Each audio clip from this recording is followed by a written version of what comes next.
In this lecture, we are going to study about different types of hypothesis tests. To first understand the different types of hypothesis tests, we have to understand about types of data. The first type of data is continuous data. Continuous data measures a characteristics or a part of process, and this may be length, weight, or temperature, etc.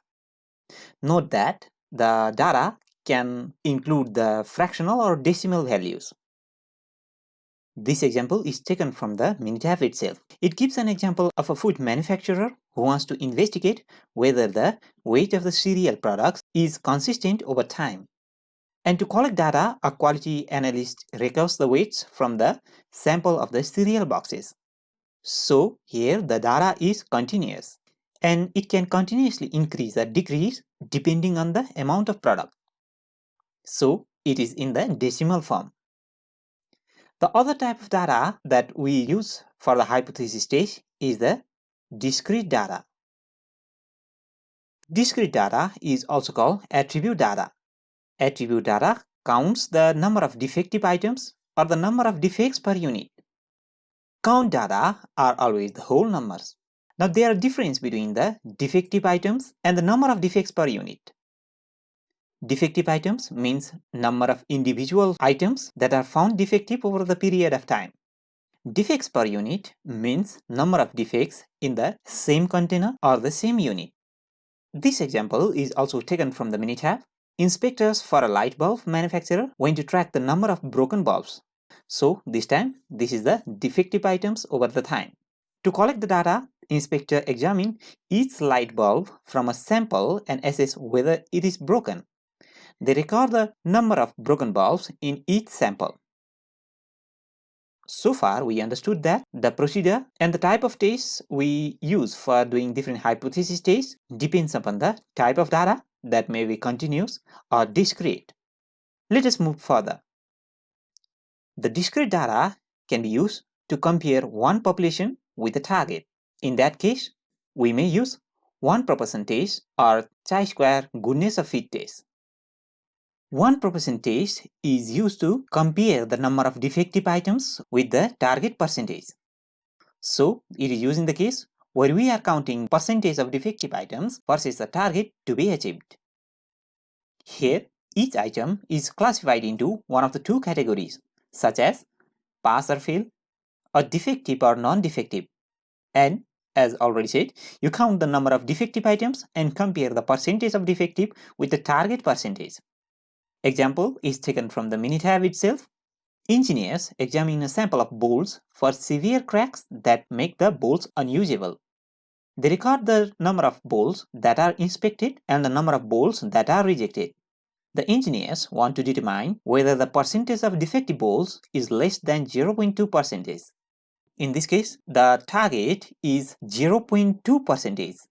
And they want to determine whether the percentage of defective bolts is less than 0.2%, which is the target. So for this reason, we go with the 1% hypothesis test in Minitab. The second one was chi-square goodness of fit test. The chi-square goodness of fit test is also used for the non-normal data. We'll study in detail about normality and non-normality later. Now in this test, we study percents in each outcome category versus a target. Here, each item is classified into one or three or more outcome categories such as poor, fair, good, and excellent. You count the number of items in each category and compare the percentage in each category with its target percentage. For example, the analysts at a finance department sample overdue invoices and categorize them by the number of days that payment is overdue. The categories are 15 days or less, 16 to 30 days, or 30 days or more. And they want to determine whether the percentage of overdue invoices in each category differs from its target percentage. We are comparing different outcome categories, which is expressed in percentage, with a target. So we are good to go with the chi-square goodness of fit test. Till now, we studied that we can do the hypothesis test based on what type of data it is. It may be continuous or discrete data. And if the data are discrete, or if the data are in whole numbers, which are used to count the defects per unit and the number of defective items, etc. Or if the data are not continuous, we can do one proportion test and chi-square goodness of fit test. The second one is comparing two populations with each other. For that, we can do two proportion test, which compares two categories such as pass-fail or defective and non-defective items, and we compare those two categories. Example is given here. A quality engineer at a delivery company counts the number of mishandled packages in a sample of deliveries from the old process and in the sample of deliveries from the new process. They want to determine whether the percentage of mishandled packages differ from the two processes. So here there are two classified categories and we are comparing between the percentage defects of the two categories. The second one is the chi-square test for association. Here we compare the percentage in each outcome category. Like the chi-square goodness fit test, each item is classified into one or three or more outcomes categories such as poor, fair, good, and excellent. You count the number of items in each category and compare the percentage in each category between the two samples. For example, analysts at a finance department sample overdue invoices and categorize them by the number of days that payment is overdue. As explained before, it was 15 days or less, 16 to 30 days or 31 days or more, and they want to determine whether the percentage of overdue invoices in each category differs before and after they increase the late fees. So we are comparing the categories between the two samples, and the two categories are the before and after scenarios after they increase the late fees. The third type of hypothesis test that we perform for discrete data is used to compare more than two populations. For that, we use the chi-square test for association again. So, chi-square test for association can also be used to compare between two or more than two populations. In the previous example, if we want to compare between the performance of the people based on the payment that is overdue between the three groups, 15 days or less, 16 to 30 days, or 31 days or more, we are good to go with the chi-square test for association. Now this may all seem difficult to memorize and a lot complicated now. By the time you complete the course, you will be in good shape to use all of these individual tests as per necessity. This is just the summary of different types of hypothesis tests, but if you are stuck anywhere in the course regarding the use of hypothesis tests, you can revisit this lesson again. Okay, let's move further. So far, we talked about different types of hypothesis tests used for discrete data. Let us learn about the hypothesis test for continuous data. To do that, we have to first do the normality test. After performing the normality test, we will know whether the data is normal or non-normal. So what is meant by normal or non-normal data? In normal data, as the name suggests, the data or the items are normally distributed. To explain this in simpler terms, suppose there are 2000 students enrolled in the management faculty in a certain management school. So 2000 management students that are enrolled in certain year in the management school is the population. Suppose due to restrictions of time and resources, you felt like you cannot measure the height of each individual management student. So you sample certain 200 students and measure the height. 200 students are the sample population here. Now, out of these 200 students, suppose the mean height of the students was 5 foot and 8 inches.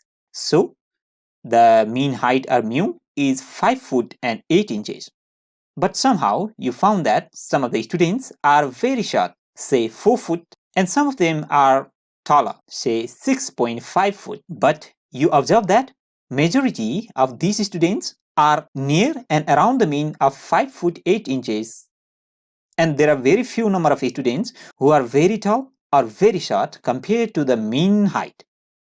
If you plot this data in graph, you get a bell-shaped curve as shown in this figure. The central curve is more prominent because there are many students with height 5 foot and 8 inches, and there are lesser students whose height is more than 5 foot and 8 inches or lesser than 5 foot and 8 inches. So curve gradually decreases and assumes a bell shape as shown in the figure. If we evaluate well, we see that 99.7% of the data are within the 3 standard deviation of the mean. 95% are within the 2 standard deviation and 68% are within the 1 standard deviation of the mean. This is a perfect Gaussian curve as observed in the perfect normal data. To understand more about the standard deviation and the Gaussian curve, I request you again to see the PDF file in the resource section. Now, this curve may be skewed towards the left and right, and also the data may be randomly scattered.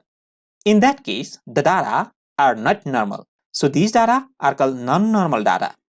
Let us look the test for the non-normal data first. After doing the normality test and after finding that the data is non-normal, if we want to compare one population with a target, we use one sample sign or one sample Wilcoxon test. We'll study about this test in much detail later. Here, the null hypothesis or the hypothesis of no difference suggests median is equal to hypothesized median, and we compare that with median is not equal to hypothesized median. In the non-normal data and in Wilcoxon test, we use the statistical tool median in order to compare between population and the target. Next, if we want to compare two populations with each other, we use the Mann-Whiteney test. Here we assume the population median of the null hypothesis is equal versus the alternative hypothesis, the population median are not equal. If we are comparing between more than two populations, we use the Kruskal-Wallis test. Here we assume the population median are all equal versus the alternative hypothesis, the medians are not all equal. Similarly, if we are testing for equal variance, we use the Levin's test. The test for equal variance is a necessary. Many statistical procedures, such as analysis of variance and regressions, assume that although different samples can come from population with different means, they should have the same variance. Next, for the normal data, after the normality test, we have to see if we are trying to compare between two or more population or a single population. If we are trying to compare between two or more population, we have to first go for the test of equal variance using the F-test or Bartlett test. So, F-test or Bartlett test is used to test for equal variance for the normal data, and Levin's test is used to test for the equal variance of the non-normal data.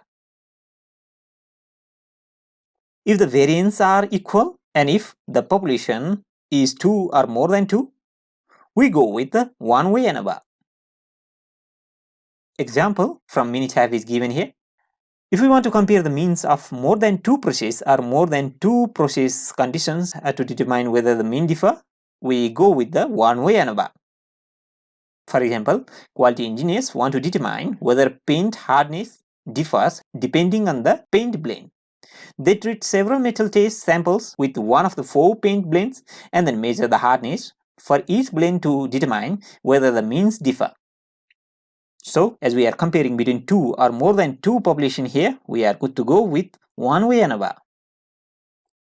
Second, if the variance are equal in the normal data, and if we are comparing between the two population, we are good to go with the 2 sample t test. The 2 sample t tests can be used if the variance are equal or even if the variance are not equal, that we will see later. Here, 2 different sets of items are measured, each under different conditions. Therefore, the measurements for one sample are independent of the measurements in the other sample. For example, a health management company wants to compare overall patient satisfaction ratings at 2 hospitals. Because the ratings are from 2 different groups of patients, the measurements are independent. And in that case, we are good to go with the 2 sample t-tests. Finally, if we want to compare between before and after cases, we are good to go with the paired t-test. For example, if the same set of items are measured under two different conditions, we are good to go with the paired t-test. For example, the quality engineers want to compare the force that is required to turn bearings with a coating and without the coating. So first of all, they take the measurement with the coating and they take the measurements after the coating and compare the before and after case. So here we use the paired t-test. As I am covering the whole range of hypothesis tests, this at the first instance may seem a little difficult and overwhelming. I want to repeat again, by the time you finish the course, you will be in good shape to use each of these tests properly and in the situations they should actually be used. Okay, let's move forward. If we are comparing the single population, we may use the one sample t-test. For example, if we are comparing the mean of process with a target value, such as the ideal goal, or determine whether they differ, we use the one sample t-test. Here, an example is given. An inspector measures the shipment of the wheel rims and records their diameter. The inspector wants to determine whether the mean diameter of the rims equals the target diameter of the 16 inches. So there is a single population and we are comparing with the target value, that is target diameter of 16 inches. So we are good to go with the one sample t-test. Also, we can use the one sample Z or Z test. We generally use the one sample Z test to perform hypothesis test of the mean when the population standard deviation is known. We will study more on this later.